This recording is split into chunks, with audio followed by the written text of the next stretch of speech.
দক্ষিণবঙ্গে ঢুকে পড়ল বর্ষা। আগামী 2-3 ঘন্টার মধ্যেই ধেয়ে আসছে তুমুল ভারী বৃষ্টির। জারি হলো হলুদ সতর্কবার্তা এই জেলাগুলির জন্য। তো বন্ধুরা, সে নিয়ে আজকের ওয়েদার আপডেটটি আমি আপনাদের সাথে শেয়ার করতে যাচ্ছি যে আগামী কয়েক ঘন্টার মধ্যেই দক্ষিণবঙ্গের কোন কোন জেলায় ধেয়ে আসছে তুমুল বজ্রঝড় বৃষ্টিপাত, সমস্ত কিছু আপডেট আপনাদের জানাবো। তার আগে আপনাদের কাছে একটি রিকোয়েস্ট, যদি আপনারা এখনও পর্যন্ত আমাদের চ্যানেলটিকে সাবস্ক্রাইব করে না থাকেন তো চ্যানেলটিকে সাবস্ক্রাইব করে পাশে রাখবেন। ভিডিওটি ইনফরমেটিভ মনে হলে অবশ্যই প্রচুর লাইক শেয়ার করতে ভুলবেন না। অবশেষে বর্ষা ঢুকছে দক্ষিণবঙ্গ। কবে? আগামী সপ্তাহে সোমবার থেকে 24 পরগনা, 2 মেদিনীপুর, ঝাড়গ্রাম, পুরুলিয়া, বাঁকুড়া সহ দক্ষিণবঙ্গের জেলাগুলিতে ভারী বৃষ্টিপাতের পূর্বাভাস। বুধবার পর্যন্ত যখন বিক্ষিপ্তভাবে ভারী বৃষ্টিপাত চলবে দক্ষিণবঙ্গে, তখন উত্তরবঙ্গে প্রবল বৃষ্টিপাতের আশঙ্কা। জলপাইগুড়ি, আলিপুরদুয়ার, দার্জিলিং সহ কালিম্পংয়ে ভারী থেকে অতি ভারী বৃষ্টিপাতের সতর্কবার্তা জারি করল আবহাওয়া দপ্তর।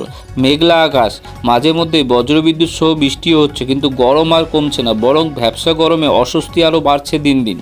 আবহাওয়া দপ্তর জানিয়েছে আগামী দুদিনে উড়িষ্যা, ছত্তিশগড়ের কিছু অংশে মৌসুমী অক্ষরেখা ফের সক্রিয় হবে। এরপর আগামী 5 দিনে পশ্চিমবঙ্গ, বিহার, ঝাড়খণ্ড, গুজরাটে মৌসুমী অক্ষরেখা আরও বিস্তার করবে, ফলে বাড়বে বৃষ্টি দক্ষিণবঙ্গ জুড়ে। 26 মে থেকে মৌসুমী অক্ষরেখার পশ্চিমাংশ, 29 মে থেকে পূর্ব অংশ একই জায়গায় অবস্থান করছে, ফলে বালুরঘাটে এসে থমকে গিয়েছে মৌসুমী বায়ু।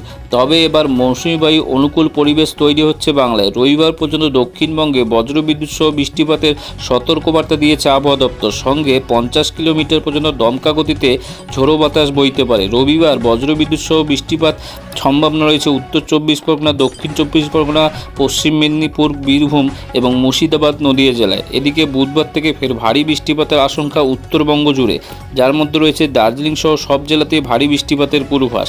বেশি মাত্রায় বৃষ্টিপাত হবে দার্জিলিং, মালদা, দিনাজপুর জেলায়।